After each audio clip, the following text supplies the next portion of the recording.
My self doctor संस्कृति, physiotherapist. और आज इस वीडियो में हम डिस्कस करेंगे कि पैरालिसिस पेशेंट्स को ऐसी कौन सी आदतें बदलनी है जिसके बाद वो अपनी रिकवरी, वो अपने ट्रीटमेंट रिजल्ट्स बहुत जल्दी देख सकते हैं। जनरली होता क्या है, जब भी हमें पता चलता है कि हमारे घर में किसी को पैरालिसिस हुआ है या फिर हमारे रिलेशन में किसी को पैरालिसिस हुआ है, तो सबसे पहला जो माइंड में थॉट आता है वो क्या होता है कि अब ये बेड पे ही लेटे रहेंगे, अब ये अपने काम खुद से नहीं कर पाएंगे, अब ये चल फिर नहीं सकते, खुद से बात नहीं कर सकते, खुद से अपने काम नहीं कर सकते। और ये बात सुन के घर वालों के साथ साथ पेशेंट्स भी बहुत ज़्यादा डीमोटिवेटेड हो जाते हैं। लेकिन आज इस वीडियो में हम ऐसे दो इम्पॉर्टेंट पॉइंट्स जानेंगे, दो इम्पॉर्टेंट ऐसी आदतें जो आपको बदल देनी है, जिसके बाद आपको अपनी पैरालिसिस की रिकवरी में बहुत जल्दी आराम देखने को मिलेगा, रिजल्ट्स देखने को मिलेंगे। एंड स्पेशली जो मूवमेंट्स आप नहीं कर पा रहे हो वो सब आप अच्छे से परफॉर्म भी कर पाओगे और आप अपना एक एक्टिव हेल्दी लाइफस्टाइल में वापस धीरे धीरे आना शुरू हो जाओगे। सबसे पहले मैं आपको बता दूं, जब भी हम पैरालिसिस की बात करते हैं तो माइंड में दो थॉट आते हैं, एक मेडिसिन, दूसरा फिजियोथेरेपी, जो कि दोनों ही बहुत ज़्यादा इंपॉर्टेंट है। लेकिन आपको करना क्या है कि आपको अपनी एक्सरसाइजेस रिदमिक पैटर्न में फॉलो करनी है, साथ ही साथ आपको अपनी मेडिसिन भी टाइम से लेनी है। लेकिन गलती कहाँ हो रही होती है, हम सोचते हैं कि ये पेशेंट है, इनको लकवे का अटैक आ चुका है, ये बेड पे लेटे ही हुए हैं, बॉडी में ऑलरेडी इतनी वीकनेस है, मसल्स ऑलरेडी इतनी वीक है, तो हम इनको एक्सरसाइजेस ना करवाएं, जो जनरली घर वालों का कॉन्टेक्स्ट होता है। अगर हम इसको थोड़ा सा ईजी लैंग्वेज में समझें, अगर घर में किसी को फीवर हो जाता है तो सारी फैमिली उसको मिलके पैम्पर करना शुरू कर देती है कि हाँ बच्चे को बुखार है, इसका ध्यान रखो, इसकी मेडिसिन दो टाइम पे, इसको खाना टाइम से खिलाओ। वो एक हमारा केयरिंग नेचर है। Same when it comes to paralysis patients, तो सब घर वालों का कंसर्न यही हो जाता है कि अब इनको ज़्यादा परेशान नहीं करना है, काम ये कोई कर नहीं पाएंगे, एक्सरसाइजेस अगर हम इन्हें करवाएंगे तो इनको दर्द होगा। लेकिन ये एक बहुत बड़ी गलती है जो जनरली हम पेशेंट्स के साथ करते हैं कि घर वाले उन्हें एक प्रोटेक्टिव लेयर में रखते हैं। उन्हें हमेशा ये लगता है कि अब हम अपने पेशेंट्स का बहुत अच्छे से ध्यान रखेंगे, साथ ही साथ उनके ऊपर कोई बर्डन नहीं डालेंगे। और कौन सा burden? That is of exercises. जो बहुत बार हमारे यहाँ पेशेंट्स आते हैं, अगर हम उनके घर वालों से एक्सरसाइजेस डिस्कस भी करते हैं तो उनका सबसे पहला क्वेश्चन यही होता है कि डॉक्टर साहब ये इतनी टफ एक्सरसाइज है, ये कैसे करेंगे, ये तो उठ ही नहीं पा रहे हैं, खुद से अपना हाथ भी नहीं हिला पा रहे हैं, तो ये एक्सरसाइजेस कैसे परफॉर्म करेंगे। लेकिन मैं आपको बता दूं, जब हम पेशेंट्स को एक्सरसाइजेस करवाना शुरू करते हैं, जब उनकी मसल्स वापस से रीएजुकेट होती हैं, तब आपको मूवमेंट्स धीरे धीरे देखने को मिलती हैं। यही इंपॉर्टेंट है कि आपको एक्सरसाइजेस अपने टाइम टू टाइम करनी है, रिपीटेटिव पैटर्न्स में करनी है। और जब आप एक्सरसाइजेस परफॉर्म करना शुरू करोगे तो आप खुद सिक्योर हो जाओगे कि आपको रिजल्ट्स देखने को मिल रहे हैं। जो मूवमेंट्स पहले नहीं हो पा रही थी, जो हाथ पहले थोड़ी बहुत फ्लिकर कॉन्ट्रैक्शंस भी नहीं कर पा रहा था, वो अब धीरे धीरे मूव होना शुरू होगा।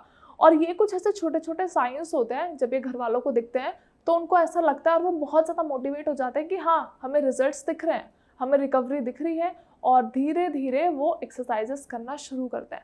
अब इसमें भी इम्पॉर्टेंट क्या है कि पेशेंट एक्सरसाइजेस कर कौन से रहे हैं, जो भी वो एक्सरसाइजेस कर रहे हैं क्या वो सही हैं भी, और वो कितने सेट्स करते हैं, कितनी बार वो दिन में एक्सरसाइजेस कर रहे हैं, कितनी बार वो चल रहे हैं। क्योंकि exercises plays a very vital role और आपको एक्सरसाइजेस ज़रूर ही करनी है। अगर मैं आपको बोलूँ कि सिर्फ आप ब्लड थिनर्स लीजिए, आप बीपी को कंट्रोल करें, शुगर को कंट्रोल करें, पैरालिसिस की मेडिसिन लें तो आपका पैरालिसिस ठीक हो जाएगा, ये बात बिल्कुल भी सही नहीं है। आपको मेडिसिन के साथ साथ exercises as well as diet का भी ध्यान रखना है। तो प्लीज़ अपनी एक्सरसाइजेस को रिदमिक पैटर्न में करना शुरू करो। स्टार्टिंग में अगर आप दिन में एक बार एक्सरसाइजेस करो, मैं आपको नहीं बोलूँगी आप पूरे दिन एक्सरसाइज करो, लेकिन धीरे धीरे विद टाइम आपको अपने एक्सरसाइजेस इन्हेंस करनी पड़ेंगी, आपको अपनी मूवमेंट्स इंप्रूव करनी पड़ेगी, साथ ही साथ ताकि आपकी मोबिलिटी बढ़े, फ्लेक्सिबिलिटी बढ़े और आपको रिजल्ट्स अपनी बॉडी के अंदर चेंजेस खुद देखने को मिले।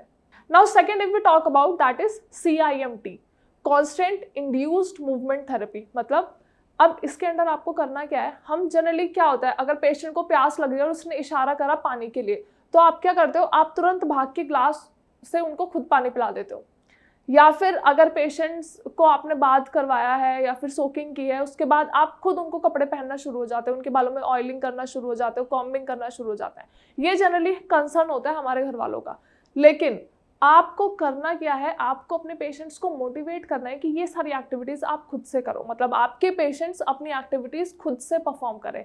लाइक सपोज अगर उन्हें खाना है, हल्का फुल्का जो भी हम अपने पेशेंट्स को इनिशियल स्टेज में देते हैं, दलिया, स्पून होल्डिंग, ये सब आपको उन्हें सिखाना है, क्योंकि अगर आप ही उनकी ज़रूरतें पूरी करते रहोगे तो पेशेंट्स कभी भी इनिशिएटिव नहीं लेंगे। और यही हम जो लैक करते हैं वो सिर्फ और सिर्फ यही पॉइंट है कि यहीं से हम अपनी पेशेंट्स की रिकवरी स्लो डाउन करना शुरू कर देते हैं। तो आप अपने पेशेंट्स की हेल्प करिए फॉर श्योर, लेकिन इतनी ज़्यादा हेल्प ना करिए कि वो आपके ऊपर ही हमेशा के लिए डिपेंडेंट हो जाए। आप उनको मोटिवेट करो, आप उनको बोलो कि एटलीस्ट अगर आपसे कॉम्ब नहीं हो रहा, कॉम्ब पकड़ो तो, कंघी एटलीस्ट अपने हाथ में पकड़ो तो, क्योंकि यही एक इनिशियल मूवमेंट्स होती हैं। यही हमारा मोटिव होता है कि हम पेशेंट्स को मोटिवेट करें, उन्हें समझाएं कि जो एक्टिविटीज़ वो पहले कर रहे थे वो वापस बैक टू नॉर्मल हो सकते हैं, वो वापस अपनी बैक टू नॉर्मल लाइफ हो सकते हैं। लेकिन कब? जब वो टाइम से अपनी एक्सरसाइजेस करेंगे, जब वो टाइम से अपना इनिशिएटिव लेंगे। अब इसको थोड़ा सा और इजी तरीके से मैं आपको समझाऊं। जनरली हमें पैरालिसिस पेशेंट्स में क्या देखने को मिलता है कि हमेशा उनके मुंह से सलाइवा गिरता रहता है, हमेशा उनके मुंह से लार गिरती रहती है। और इन केसेस में क्या होता है, हम हैंकी उठाते हैं और पेशेंट का मुंह साफ कर देते हैं। आइडियली आपको करना क्या है, आपको हैंकी पेशेंट के हाथ में पकड़ाना है और उनको बोलना है कि अपना मुंह खुद से साफ करो। अब इससे दो एक्टिविटीज एनहेंस होंगी। एक, उनके हाथ की मूवमेंट हो रही है, साथ ही साथ उनका ब्रेन भी कोऑर्डिनेट करने की कोशिश करेगा। तो यही सारी एक्टिविटीज हैं जो आपको सपोर्टिवली अपने पेशेंट्स को करानी है ताकि रिजल्ट्स दिखे। और यही वो दो आदतें हैं जो आपको अपने डेली रूटीन में ऐड ऑन कर लेनी है, जिससे कि आपको रिजल्ट्स जल्दी देखने को मिले। पहला, एक्सरसाइजेस टाइम से। सेकंड, CIMT, मतलब अपनी एक्टिविटीज पेशेंट से हम खुद करवाएंगे, खुद उनके हाथों का यूज होगा, खुद वो अपनी एक्टिविटीज परफॉर्म करेंगे, ताकि धीरे धीरे वो अपनी लाइफ में वापस से मूवमेंट्स रिगेन करें और वापस से अपने खुद की एक्टिविटीज खुद से परफॉर्म करवाएं। आई होप वीडियो में जो भी मैंने बातें बताई हैं आप सभी को समझ आई होंगी। अगर वीडियो के रिगार्डिंग कोई भी क्वेरी है, कोई भी ऐसा एक पॉइंट है जो आपके माइंड में आया है ड्यूरिंग द होल वीडियो जो आपको समझ में नहीं आया, तो you can just directly call us on the number given below.